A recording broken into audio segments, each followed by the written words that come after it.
I'm an entrepreneur that saw problems in our healthcare industry that were caused by our health insurance industry. When's the last time your doctor checked in with you via text?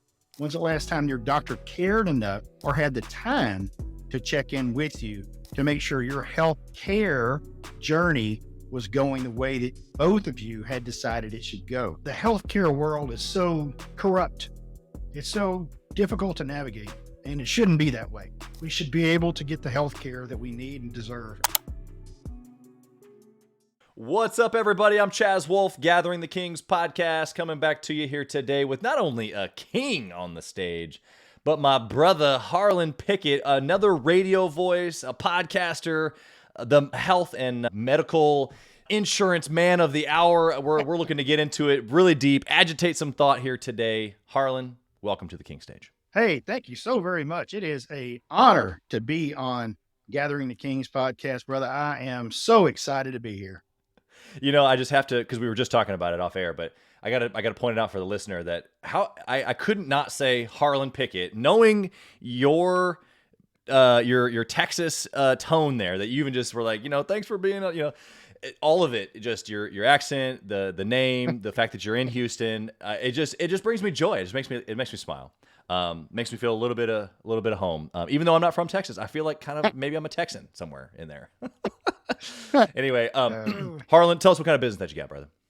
All right. Well, a little bit different. I'm an entrepreneur that saw problems in our healthcare industry that were caused by our health insurance industry.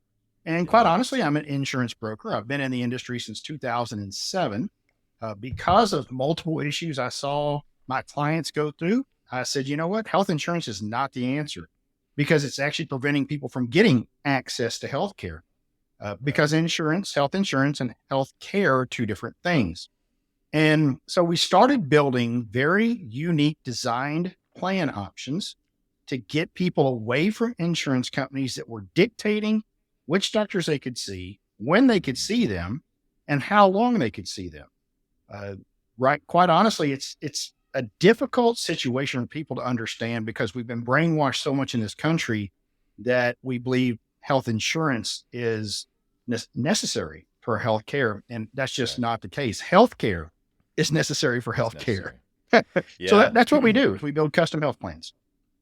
I think that you're spot on here. Not only in what you do, I love what you do, and we'll get there a little bit more semantically, but as far just up above principally, like, you're right. I think the majority of Americans think, oh man, I got to make sure I got those insurance benefits. And whether they're working for somebody or they're trying to provide benefits for their employees, we've just never thought outside of the box of what if I don't. And off the air, I was telling you a story, that Julie and I went through in the last couple of years. And so maybe we'll get to that here in a little bit. But I think we're going to agitate some thought here around how people think about this. Would you agree? No, absolutely. So think about this. You're running a company, and once you get past 50 employees, as you may or not know this, once you get past 50 employees, you're required by law to provide insurance to them. Not healthcare to them. You're required to provide insurance to them. Right. That then becomes, overnight, your second to third largest profit and loss item. I mean, you're paying for something right now that most of your employees are not even using, by the way. That's right. And they're very unhappy with it. In fact, a lot of times you're unhappy with it, but you don't know any different. You don't have any idea what else to do. And you believe that there's no way to control those costs. And if you're talking to a traditional broker, and I know lots of them out there, and I used to be one, if you're talking to a traditional broker, they're going to tell you, hey, there's nothing I can do. Yeah, it's a 15% increase. Well, I thought we had a good year. I really didn't think the rates were going to go up. Yeah, but they're only going up 15%. I'll tell you what, I'm going to go to bat for you. I'm going to take care of you. And they come back and tell you, I did it. I got them down to 12. You did that for me? Man, that's why I like you, buddy. That's why I'm never going to have anyone else, because you got it down to 12 for me. Woo! Thank you so much. Yeah. How many out there that you're the CEO, CFO, you've heard that story, and you probably weren't even involved. And that's what's unfortunate, is you're leaving it to the HR department to make strategic decisions, money decisions that should be in your hands not in your HR's hands. They're not trained for that. These are strategic decisions that you should be making, not them.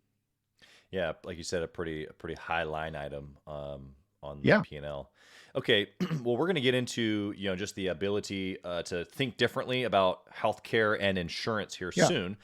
From a place of Harlan, like what's deep rooted? You've obviously been an entrepreneur for a long time. Why do you do this? Why do you do entrepreneurialism? Why are you a business owner? But then also, why healthcare? Okay. So let's go back to why I'm an entrepreneur.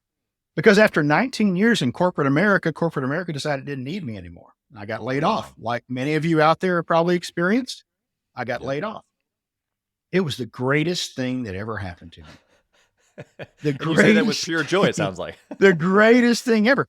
It's interesting because there's people that I work with that are, I turned 57 in just a couple of days here. And that is 58 would have been the age I could have retired at. And I would have had enough time by now to retired full retirement and been retired at 58 years old of age.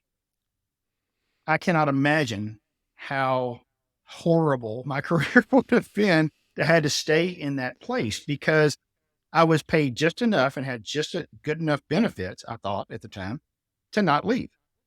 I had to be told, we don't need you anymore. Yeah. And I'm telling you, what a blessing. What a blessing it was because that entrepreneurial spirit that I always had, I had no choice now, right, Chaz? I had no choice. What are you going to do? Still got to feed the family. Yeah. So away I went. The wife and I actually started a catering company first. Okay. I'm a pit master. I'm from Texas. I'm a pit master. Shocking, right? Of course. Yeah, I'm a pit master. So we ran a catering company for a number of years. Just kind of a weird way I got into insurance. This is ridiculous, by the way. This is ridiculous. Who in the world gets in the insurance world like this? Part of my wonderful severance package was a year's salary and benefits for a year. Now, always being in corporate America, I had no idea what insurance really cost for an individual. So when time came that our insurance was running out and I started getting quotes from insurance people, from these insurance agents, evil, ridiculously corrupt insurance agents in my mind. Okay. They were all quoting me. Boy, I didn't know how good this was back then. $800 a month for my family of four. $800. Like I've never paid more than, $200 for this. Right. You guys are crazy. You're crooks. There's no way it costs this much. So in my infinite wisdom, I decided I would sell myself insurance. So I studied for 2 weeks, took the test, passed the test, got appointed with the insurance company, went out and quoted insurance for myself and said, oh my gosh, this stuff costs $800 a month. That's how I got in insurance. How ridiculous is that, right? Wow. So you ended up selling your own policy, realizing that it was the real price and thought, well, shoot, I might as well sling it to everybody else. Well, what I found out is there's no one to explain to me what's happening. When people leave corporate America or they go out for the first time and have to buy individual insurance, no one explains what it's going to look like. No one explains other options out there. There was no one to explain it to me. They just said, this is what it is. Because unfortunately, and those of you out there that are in industries that there's a lot that are very difficult. Healthcare is very difficult. Insurance is very difficult to understand. I mean, try to read a policy sometime. It's ridiculous. But when you're in that type of industry, it's very unfortunate. But many, many people that are in it do not spend the extra time to understand it. And they don't understand it so that you can explain it to the layperson, explain it to somebody who's not in that industry. And because of that situation, I saw my calling. I said, okay, I'm just going to be an insurance guy, but I'm going to explain to people what's going on. I'm going to explain to them why it is the way it is and give them options that may be a little bit different. Now, I really thought I was doing things different back then. And I really wasn't. I didn't know any better. I was so young in this industry. I was listening to the insurance companies. I believed them. I thought they were good guys. I was naive. It took me a lot of years to figure out that they were not our friend. But when I did, it's like somebody hit me over the head with how evil they are. And if you're working for an insurance company out there, and especially if you're one of the BUCAs, by the way, a BUCA, Chaz, so you know, is Blue Cross, United, Cigna, and Aetna. BUCA. Okay. BUCA. Those are the big cartel of insurance companies that control how we access healthcare in this country. And they are not your friend. And even if you are a self-funded plan, if you're a company out there that is self-funded and you have one of those companies controlling your plan, you're not getting the benefits you think you are. Go out and look at all the lawsuits out there against these guys for not managing these plans properly. They're for profit. And unfortunately, they're not just making profit, they're profiteering. But my journey taught me these things, and it made me very, very passionate about helping people in a very different way. But it was very unconventional in the way that I got here, because I did not want to get here. It was an accident that I even got in the insurance industry. Once again, it's a weird journey. There's a lot of other stuff that happened in there, Chad, but I'll tell you, Sure. it's been a wonderful experience of growth to figure out all the things that are going on and help people get really the access they deserve to healthcare. Yeah, and we're going to do that here today as well. We're going to extend your reach, to the listeners. And so I think that, I mean, first off, entrepreneurs, it's not like, unless they have a spouse that's working for a big company, they're in the same boat that you and I are. They're providing their own way. They've Right. got a personal plan, or they have no plan. And we're going to talk about maybe some of those things, not so much from the benefit of, I mean, yeah, if they want to reach out to you and get some of your plans, I think that that's great. We'll give them an opportunity to do that. You're clearly a guy that's passionate, and if they don't have anything, they should do it with you. I think the baseline here is that we're going to show something to the entrepreneurs, a new way of thinking or an agitation of thought that I think is just a higher level of thinking. And I think it can also be applied in business too, because really what the foundation that you've laid for us is that what you think may be true possibly isn't. Is Yeah. there a possibility that these big names that you know of could be doing something different than what they tell you? And I'm not here to say otherwise, but you are, and I think that that's great. I think that between the agitation of our thought, my experience, and and your expertise, I think that we'll be able to give to them a unique picture. So inside of that, I want to also capture some things that you've done in business for yourself, not just helping other people, but some really good decisions that you've made along the way here. So let's first talk about what you're saying here, as far as like, maybe the insurance industry is causing the health care problem. Give us a little bit of understanding there, and why do you feel that way? Okay. That's a great question, because I had to see a problem with the way things are working now, or the way things have worked in the past, to understand there was a problem, right? And that problem just didn't come from me. I didn't just have an issue. I had helped hundreds, if not thousands of people get health insurance. And I was listening to them. The problems became very financially difficult for people. When you think about that, financial or medical debt is still the number one cause of bankruptcy in the country, and the fact that about 80% of those people had health insurance, you realize there's a fundamental problem there, right? There's something going on. What is causing these people that have protection to all of a sudden be in this situation?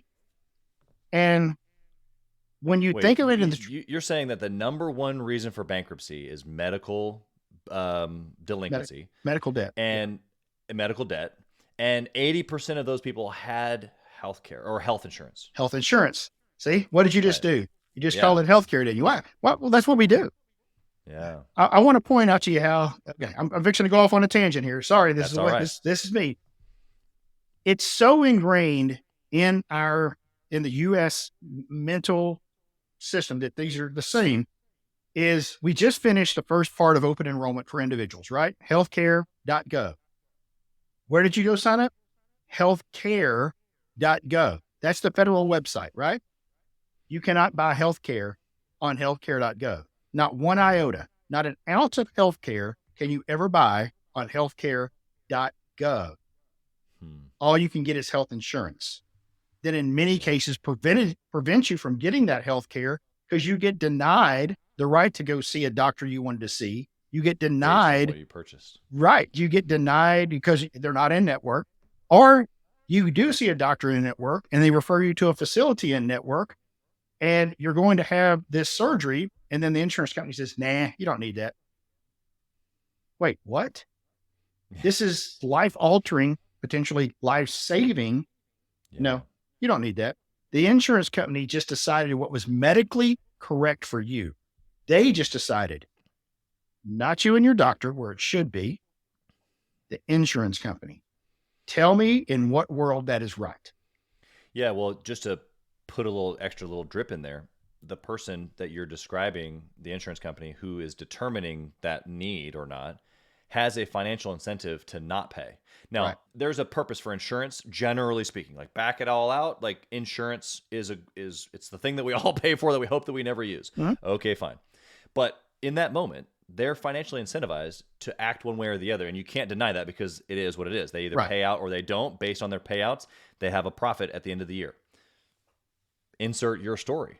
Yeah, absolutely. And, it's unfortunate, but that's the way it is. You can literally go out there and find thousands upon thousands of stories of people that have been denied, all the way down from something as simple as an image.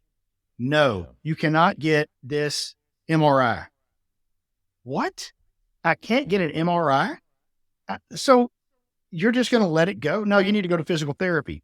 Okay. Well, here's the problem. And there's plenty of data to back this up. You don't go to physical therapy without the MRI because the physical therapy could further damage what's going on unless you know what's actually going on. Right. So how can I, as the doctor, recommend something? There's nothing wrong with physical therapy. I think physical therapy is a great first step to avoid your surgery. It works in many cases. But without knowing exactly what's going on with the structure of certain things, it's not a good idea because you don't know what to do. Yeah. What's the same reason why when someone falls, you don't hurry up quick and get them to stand up? They Right. don't move. Right. Right. There's so much intertwined in there. And seeing this over and over with clients, seeing them denied things, seeing them, another big one is medical travel. So whether we had a client that was picked up by a helicopter because he was in an accident, right? So Okay. Lifeline came and picked up the passenger. The passenger was in critical condition. He was unconscious. Okay. He was driving. He was unconscious. It turned out all he had was a broken leg and a concussion, but he got a ride too. The helicopter was there. Yeah. They denied his claim. They said, you should not have been, you did not have a serious enough to go. He was unconscious. Instead, we want hold on, don't put him on there. Send the ambulance. He's unconscious. He couldn't say, no, don't put me in there. My insurance ain't going to pay. Wow. Yeah. $80,000 bill. $80,000 bill. Insurance company said, no, we're not paying that. We're not paying that. You only had a concussion and a broken leg. That is not reason to have that kind of helicopter ride. You don't get that. Yeah. These are the kind of things, right? How did he have any control whatsoever?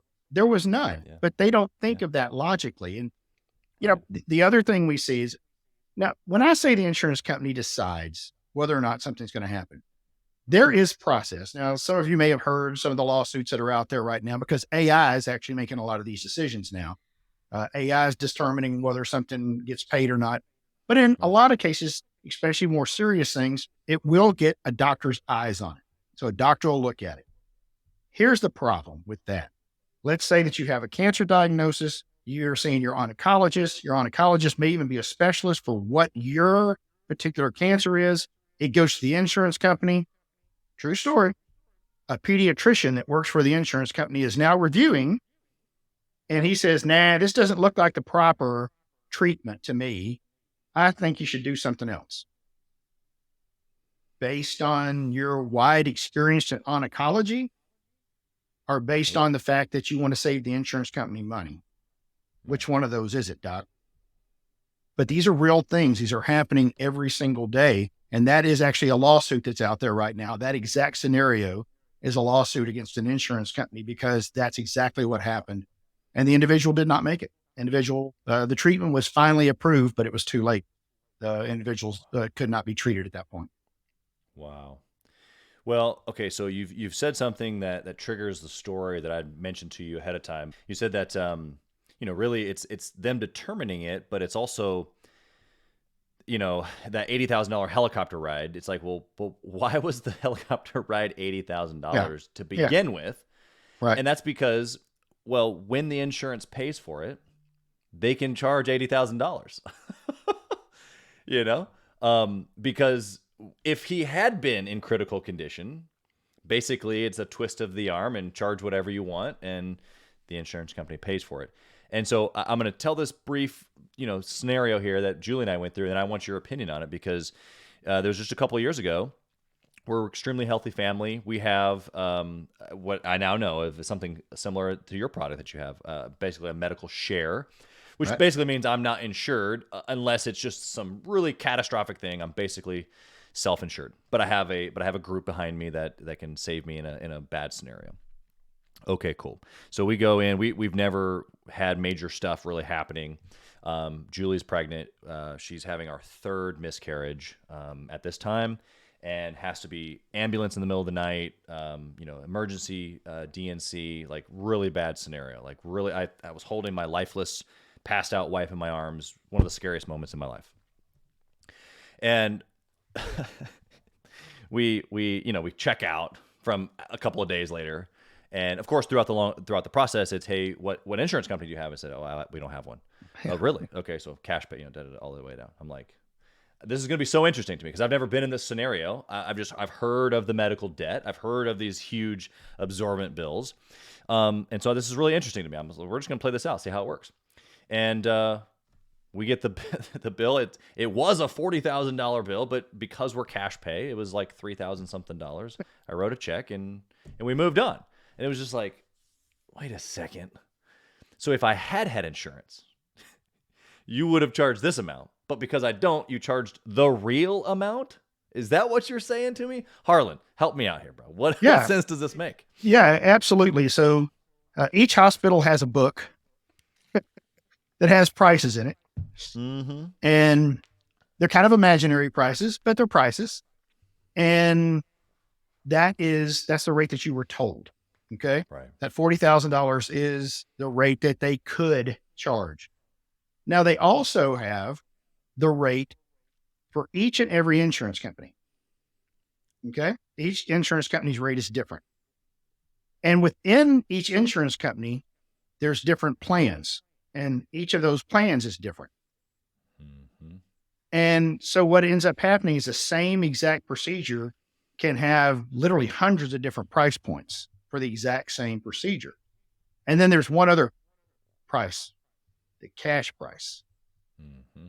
And typically that cash price is going to be the lowest or within the lowest, say 4 or 5. Sometimes the insurance company may have done a real good job. Sometimes there might be a reason that there's other things below it. Medicare can have an impact on that. But typically at the very bottom is going to be the cash price. Now, there's a few reasons for that, but they make a lot of sense. For anyone that's a business owner out there, this will make perfect sense to you. Can you charge somebody less if they're going to pay you today, if they pay you 6 months from now? And guaranteed. Which in my hand. It's not just, it's in my hand, right? There's not going to be any negotiation. There's got to be anything else. You're going to give me this money right now. And it's mine. Yep. Typically, and I think we'd all agree that yes, there's a play for that. There's a place for that, and the administration of it's a whole lot less, right? Yep.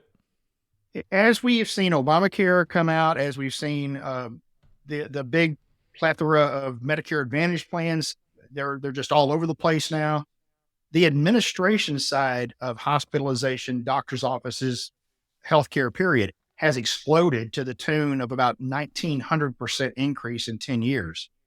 And the majority of that is on the billing side, where all of this, everyone has different billing systems. So whether you're sending it out for Medicare, you're sending it out for Medicare Advantage, whether you're sending it out for a commercial plan, individual plan, you've got to have a certain knowledge for all of those different things. And so we've seen an explosion on the admin side.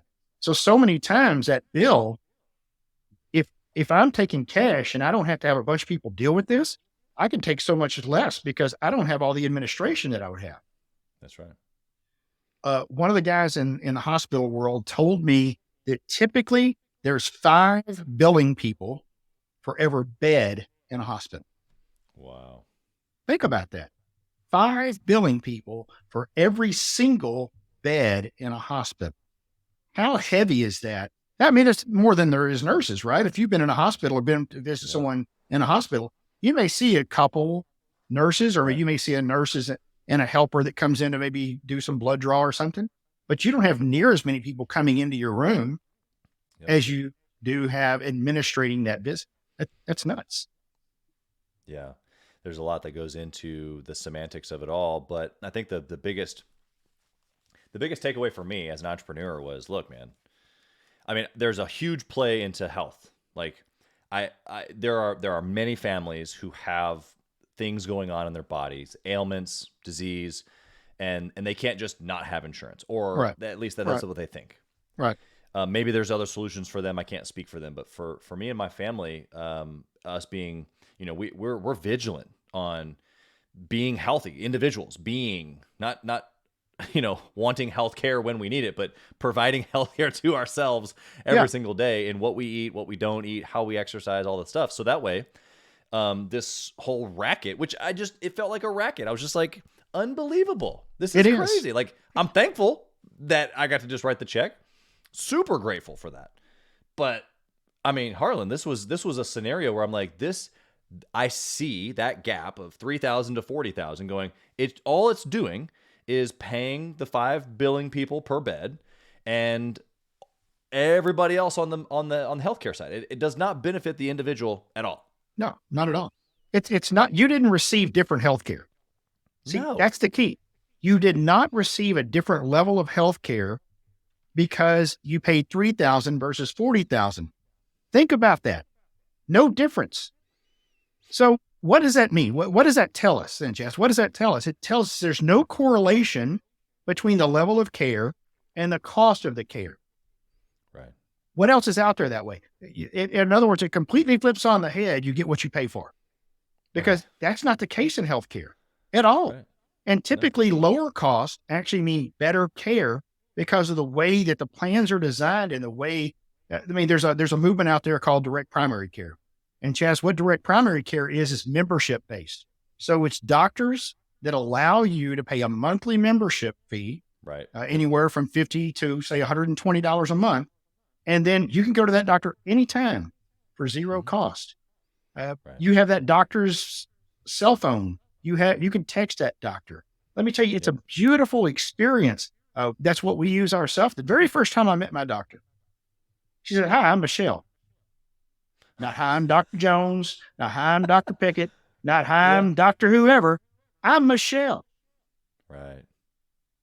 Yeah, that's powerful. What a different experience. Whenever after I first met her, a couple of weeks later, she sends me a text. She goes, "How you doing today?" It's just some kind of weird auto thing. I'm like, "I'm okay." She's like, "Great. I was just thinking about you. I'm looking forward to our meeting in a couple of weeks to follow up on the things we discussed." Yeah. What did she tell me? She said, "I needed to change my diet a little bit. I'm very blessed. I don't have any major medical issues. Extra pound or two. But anyway, I wanted to know, hey, how can we, I'm from Texas. All right. I like chicken fried steak and brisket and stuff like that. But we talked about how I can, kind of what you were talking about, Jess. What can I do to be healthier without having to get on a bunch of pharmaceuticals? Yeah, that's right. So she wanted to know, she's just checking in to see, how's that journey going for you? Yeah. What can she do to help? When's the last time your doctor, anyone out there, when's the last time your doctor checked in with you via text? When's the last time your doctor cared enough or had the time to check in with you to make sure your health care journey was going the way that both of you had decided it should go? Do you have any input in that? Or are you waiting weeks, if not months, to see a doctor to only get 5 to 7 minutes with them and they don't listen to you? And your frustration level keeps getting higher and higher and higher. Yeah. As a entrepreneur, as a business owner, are you sick and tired of being in a system that really doesn't care about your health, but only cares about profiteering? Because that's where it's at. And that is an unfortunate place, but that is why medical debt is out of control, Chaz. And that is why the traditional system, people keep saying it's broke. Told you this beforehand. The system is not broke. The system is working exactly the way it was designed to work by the people that designed it. It is absolutely enriching those it was designed to enrich, and bankrupting those it was designed to bankrupt, including, this is an interesting one too, the moral bankruptcy of doctors. Doctors are having to make decisions that go against their morals, that go against their beliefs. Yeah. But because of insurance and health systems, they're being dictated to what they can do and what they can't do. And it's morally bankrupting them. This is what's causing such a huge burnout towards physicians. Wow. Yeah, there's a lot of angles here of the problem. I think you've articulated it well. The frustration of it, I think we've all experienced. Even if the listener has never experienced, maybe some of the deeper Yeah. things we've talked about, Yeah. but they've just gone into the office and for a normal checkup, dude never lifts his head up from the pen, his answers Yep. all of his questions, checks my heart rate and then leaves. We've all experienced that. Right. You've given us a little bit of the solution. You've said, part of it is, kind of our alignment of being healthy and being preventative. Okay, fine.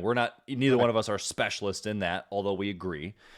The second step then you've said is get a different type of healthcare plan, which is where you're talking to a doctor, you're in a medical community membership, you get access that you maybe don't have before. But there's a third piece, which is basically what you do.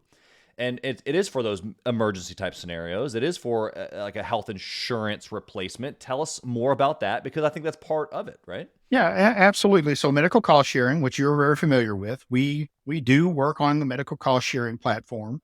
That is something that's very important to us. Now, one of the things when I started designing these plans, that I love the Christian-based health care, which you're on MediShare. There's another one called Christian Health Ministries. There's a number of them out there. There's one that's devoted strictly to the Catholic faith. The negative side of those, if there's a negative side, is that you have to be a person of faith. And in Right. some cases, go so far as I got a letter from a pastor saying that I go to church at least twice a month. Which is crazy. It is, but I understand. So what they're really doing is they're watching out for their membership to make sure that Yep. they don't have any strange outliers out there and that everyone's on the same page. Sure. Well, what we did instead is we partnered with an organization that is not faith-based, except for one thing, and that is you do believe in helping your fellow man.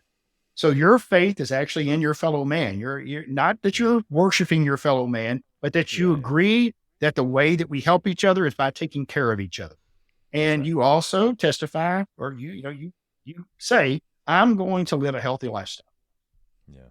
So what that means is when we had one of our members that was hospitalized and ultimately passed away by organ failure, and unfortunately, on her death certificate, it said organ failure due to severe alcoholism. Her bill was not paid. Okay. She did not live up to her side of it. She did not live a healthy lifestyle. She didn't do what she said she was going to do. Yeah. Now, as you kind of mentioned before, the bill was astronomical. The bill was north of $100,000. What a lot of groups would have done in that case is say, too bad, so sad. She didn't follow up to her part of it. So her spouse is just left with that bill. Yeah. That is not what we did. Even though we did not pay any part of that need, we did go to bat for that family. We were able to negotiate that down to less than $10,000. And so while there still was a bill there, and needless to say, the grieving spouse was not in a good place, we did keep him in particular from going into severe medical debt. And we're able to at least do that side of it for that family. Yeah. Not an optimal situation whatsoever. Yeah. But there is more advocacy on your side. I mean, you've got some skin in the game in this case. You do when you have traditional insurance too. You just don't realize it. Right. One thing to remember is the definition of insurance is the sharing of risk. That is the legal term, the sharing of risk, not the guaranteed payment of your claims. That is not in there anywhere. And even if you ever were to read your policy and you can make heads or tails of it, it truly says there is no guarantee of payment for anything, which is why they can deny what they do. Yep. So just because you have a card in your wallet that says Blue Cross Blue Shield, United Healthcare, Humana, Aetna, whatever, Right. doesn't mean you're guaranteed payment for all the things that you need. And that is, once again, the fallacies of some of the things that we live with. But what we do differently is we ask a crazy question. So, what are your needs? What do you want your plan to look like? If you could design something for your company or for yourself, what would be important to you? We ask those questions, we take that into consideration, and we build customized solutions for businesses of any size or for individuals. Sometimes, though, that includes health insurance, a part of health insurance. Sometimes it doesn't.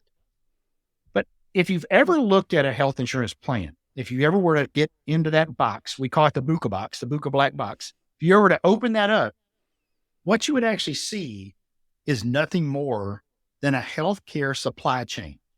That's all it is.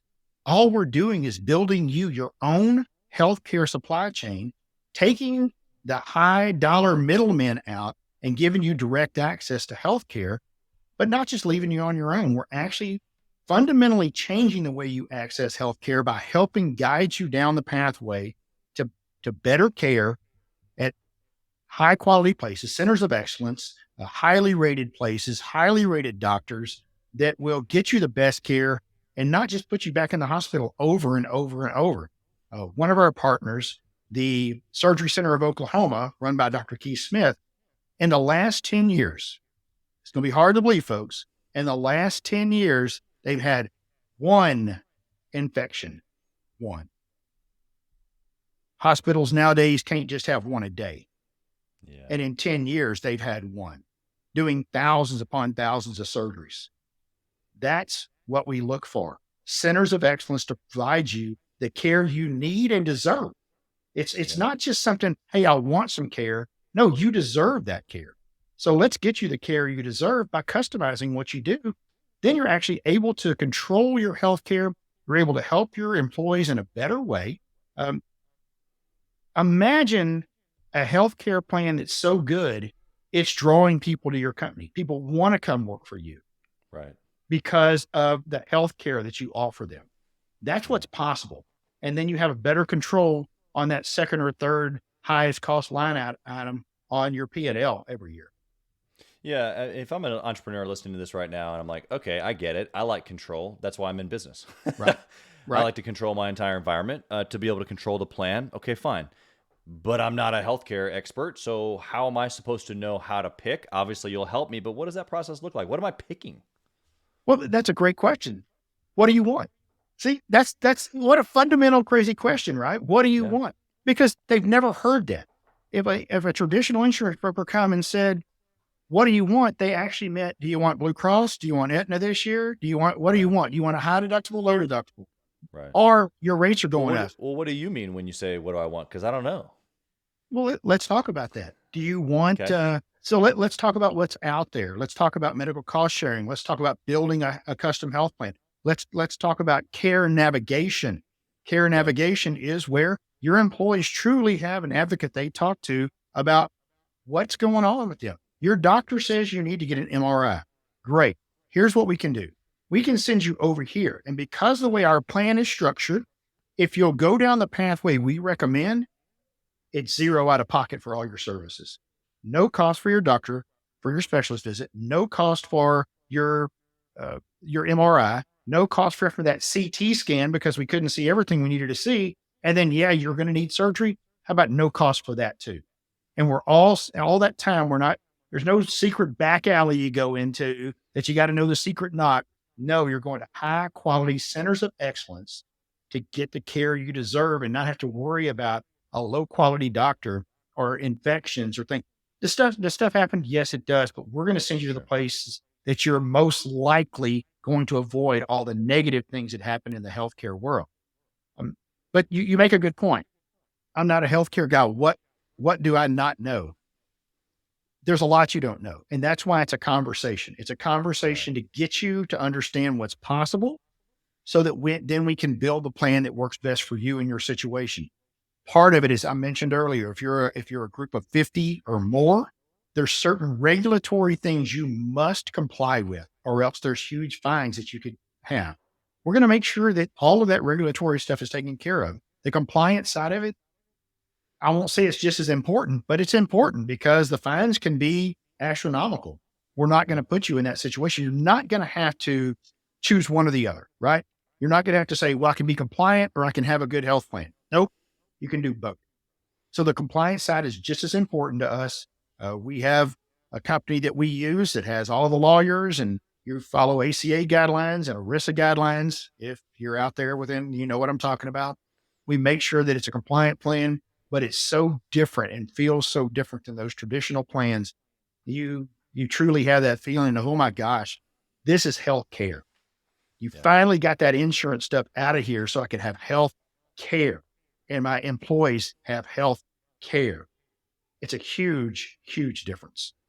Yeah, I appreciate really it's a distinguishment, but it's also just your passion. You can tell that you've spent time in the mud and, and you're just trying to let people know. Yeah, it really is. And, unfortunately, there's one other thing. There's one key thing. Not everyone will understand this because unless you've hired a traditional broker, then you don't get this side of it. As a traditional broker, we're paid by the insurance company. And maybe a few other things out there too. Maybe a pharmacy, maybe the claims, the TPA. We're paid by all of them. Typically, we tell the employer, great news. You don't have to pay me. I'm getting paid by everyone else. So good news. It's free for you. Is it really? If I'm being paid by the insurance company and everybody else, which side of the table am I sitting on, Chaz? Am I sitting on the Yeah. employer side? I'm It not. sounds like you're incentivized. There's no reason for me to sit on your side of the table. Yeah. I'm going to sit on the side of the table with the people that pay me. Mm-hmm. Well, guess what? There's about 500, a little bit less than 500 across the country that do something a little bit different. We don't get paid by any insurance company or any other way. The only person we get paid from is the employer themselves. We come to a consulting agreement and we make a fair price on what our services are. Sometimes they are a little bit higher than you might be paying your broker because all you know of what you're paying your broker is what he told you. But we fully disclose all of that. We come to a true agreement on what our services are worth.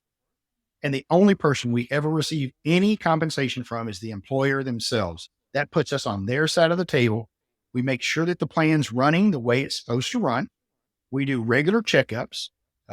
We don't work with everybody. If you're not willing to provide someone in your company that's going to be what we call your health care champion, you need to have a champion. You need someone on your side in your company that really cares and is going to be with us to follow how the plan works. If something's not working right or their engagement with their employees is not working right, we're going to fix it now.